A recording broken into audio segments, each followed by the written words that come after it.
My friend, she just stopped by and she was picking up some canned tuna from another woman in our community. I just love our community, and I wanted to mention that having a garden, what I experienced when I lived in Ocean Beach, California, when I started to create my very first garden, I started with pots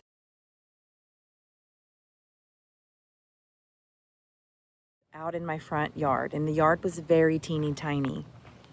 And then I started making planter beds, and I only lived here in Ocean Beach for 6-7 months.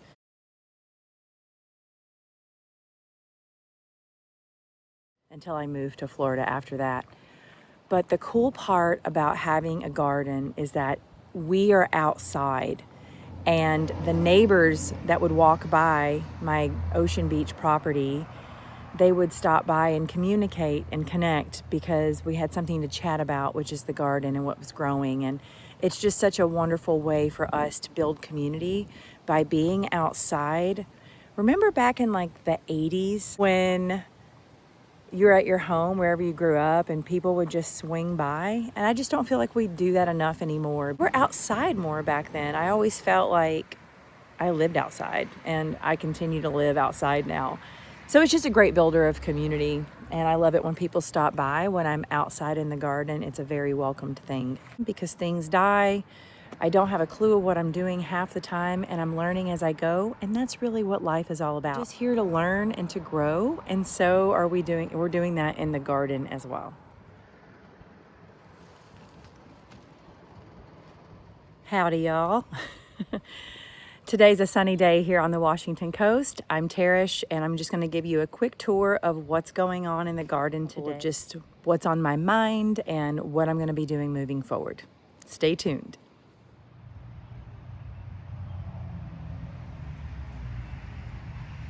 I haven't dumped it out yet. I haven't investigated what's going on in there.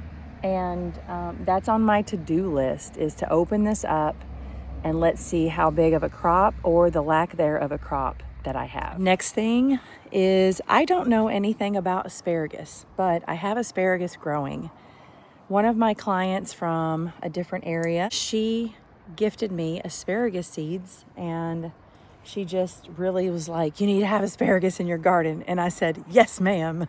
So I planted the seeds 2 winters ago, and I had baby asparagus, and I planted them alongside these strawberry plants that were gifted to me. I even have a baby strawberry here. I found on the interwebs that asparagus is a companion plant with strawberries, and so that's what I did. However, this yarrow that I've cut down pretty good, this is going to have to be removed. I did not know the speed in which yarrow grows.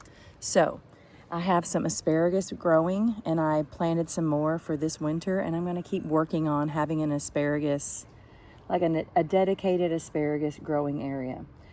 It has been eaten by the deer, so some of the tops were eaten, hi sweet pea, were eaten by the deer. And so 1, 2, 3, 4, I have about 4 tops that are popping up here, and I'm just going to keep experimenting and trying. This is my ill attempt at a deer fence. I just had a piece here to try to keep them away, and then I had these eggplant cages to kind of keep the deer out of here.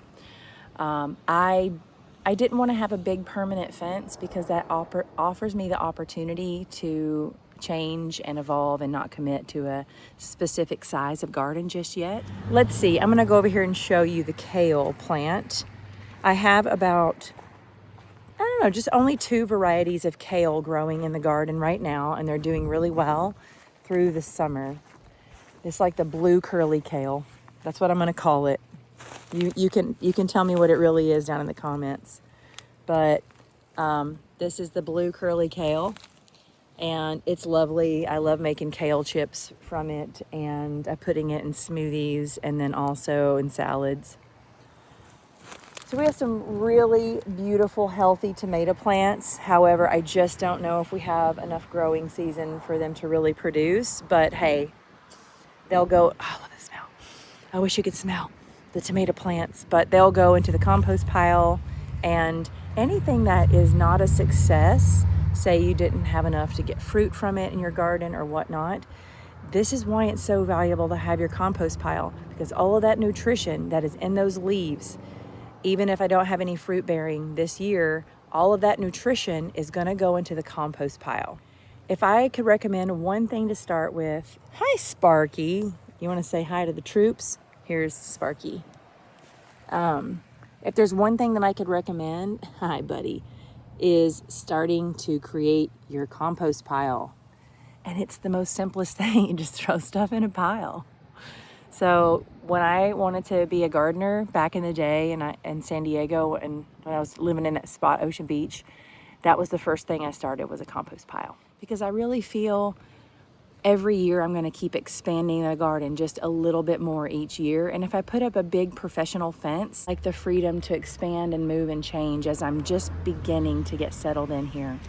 So this fence, I bought a big 128-foot roll of it, and so I'm placing it around as makeshift deer fences, along with chicken wire. That bottle that you see right there, that is my ammonia spray bottle, and that's what I spray on slugs when I come out and do slug patrol.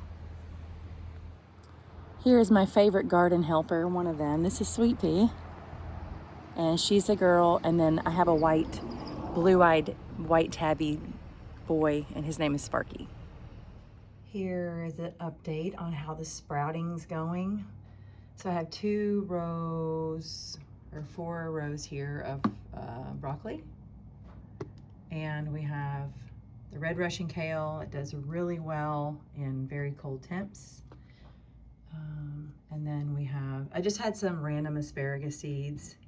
So I sowed a couple of asparagus blocks and then some strawberry spinach here.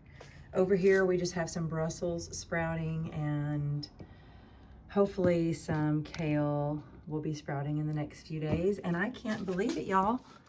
The peas are sprouting, and yeah, and over here, we got a couple of peas sprouting. So that's just in this week, what's happened since we planted the seed. Where do I begin here? Well, I did not realize how fertile the soil is here. Last winter, or last summer, at the end of last summer, I was putting fish carcasses in the ground underneath where you see all of this massive growth. And so if the tap roots of the plants are getting down there, you can understand how they're getting so vast and big. And I did some other really good fertilizing here, but I did the brassicas too late in the spring, and so I had a lot of bolting and just putting the brassicas out at the wrong time. Brassicas including my Brussels sprouts and my collards and some of the kale. Some of the kale's doing really well. It's mixed in here with a whole bunch. And we also have the sweet peas that, oh, beautiful. They have just done so great. They might look a bit crazy, but I love them because when I go in here to harvest or do any work, it just smells so divine. I have a pumpkin growing right down here. I have a really successful pumpkin vine. I'll show it to you in a minute. And I have a couple of tomato plants over there. They were early season planted tomato plants, and a lot of dahlias that are doing really well. This was where the peas once lived. My sugar snap peas vines went up and over, and they did really well. As soon as I pulled them out, we planted, me and my friend Kay, we put in some of my tomato plants that I had started from seed. And if we had days like this every day, they would continue to do well, but I just don't know if it's gonna be hot enough. But hey, we give it a go. All the tomatoes are really needing to be in the greenhouse here. And then I have another squash plant growing out of here. And then of course borage, because it just attracts the pollinators and is so beautiful. What I'm needing to do here is to really take out a majority of the plants here and create space for the fall seedlings to be planted. So everything will go, it's not a waste, nothing is a waste in the garden. Everything that we pull up will go right over there onto the compost pile, and that's where, you know, everything just regenerates itself. And sweet pea, that's not for us to sit in. That's the asparagus home. But, you know, what do you know? They're cats. Sweetie.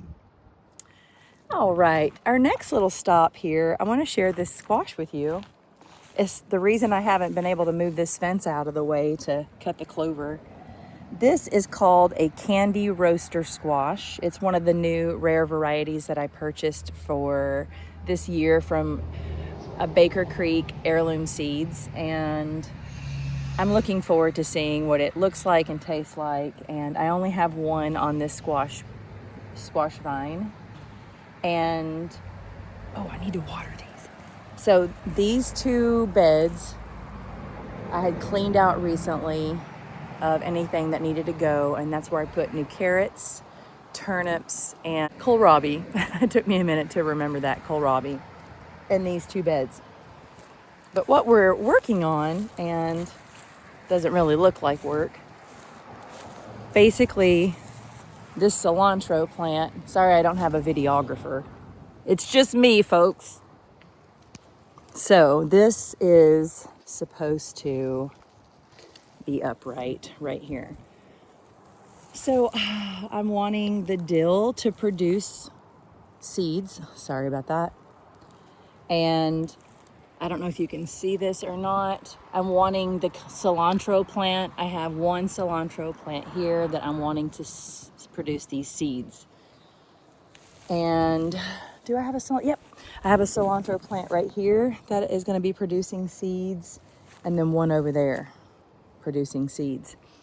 I love cilantro. I could eat it with every meal. So I'm just really wanting it to continue to grow throughout the whole garden.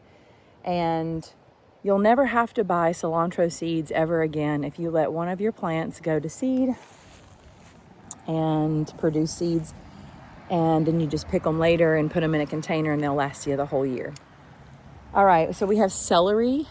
I grew celery from seed during the winter, and I have a celery plant basically placed in all the different beds that I have in the garden. I love being able to come out for soups and you use the garlic from the garden, the celery, the carrots, and hopefully this fall we're going to start planting onions. I'm learning about that right now, and then I'll continue to share when I'm going to plant onions. But what I'm learning right now is that onions can kind of need to be planted around, November, early November. So around the time that we plant the garlic will be the onions. So that's the goal. And I'm not going to be too hard on myself, but it's a goal. In this bed here where we have the cilantro, this is where I, scattered the carrot seeds, kohlrabi, and turnips. But we still have some feverfew, snapdragons, and snapdragons were the only flower that I purchased this year. Everything else was either a perennial that I planted in the past, or I grew them from seed. Of course, borage, nasturtiums, snapdragons, there's celery, oregano, and dill and cilantro. And that's what's going on here in this bed. And I think we have salvia. Salvia? I may pronounce that incorrectly, but you get the idea. Over here, it's basically the same. I just have a dahlia, I have sage, and a big yarrow, and the same seeds, carrots, turnips, and kohlrabi. And everything right now over here is kind of just flowers and herbs. When we go out here, I had a volunteer plant out of my dirt pile that produced pumpkin. I have some chard that I grew from seed, some different colors of chard growing in the garden. I have tons of nasturtiums, which I'm glad because it keeps the deer. If the garden is covered in nasturtiums, it's keeping the deer from munching on all like the chard. They won't come over and bother it actually. But if the nasturtiums weren't here, they would come over here and eat it. There's a lot of acorn squash growing along the ground here right now. And I have another big squash plant growing here. Again, flowers. And so here's an acorn squash. And yeah, I'm not sure. Okay, let's go on over to this bed. We have the rhubarb, which I'm needing to move the rhubarb out into the land somewhere else. I have a squash producing plant here. amongst all the nasturtiums, there are celery and chard growing in here. And then of course I have a cucumber plant here on the end mixed with a squash plant, but I don't think it's doing anything except just being beautiful and awesome. I don't think it's producing any fruit.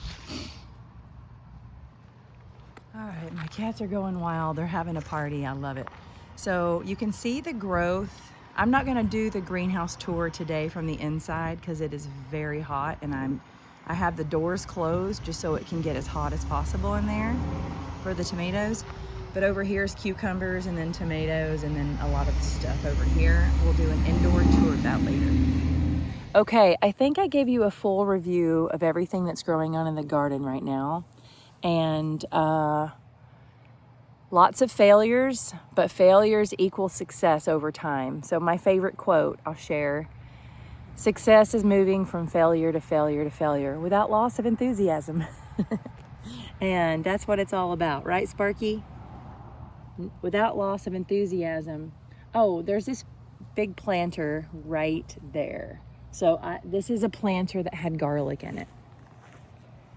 It's booming because I did some really great liquid fertilizers, and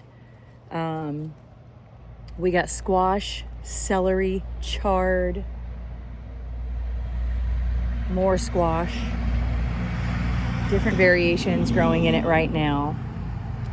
And everything is just looking very healthy and very beautiful. So I'm excited to see what happens here. And right here in this vacant area that you're looking at, this is possibly going to be the new garlic beds. Oh crap, I forgot to give Ann garlic. Dang it. Anyways, she had asked for some. So right here is where I'm going to be making at least 3 new beds and for onions and garlic for this fall. Well, that's my goal. Hope you can hold me to it, all right? Okay, that's been a long enough video for the tour in the garden. The next tour that you'll get will be a tour of the greenhouse that you can see from the outside here.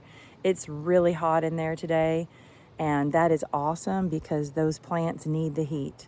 And then on the outside, I have a pumpkin plant doing really well and a cucumber plant doing great on production right outside the door there.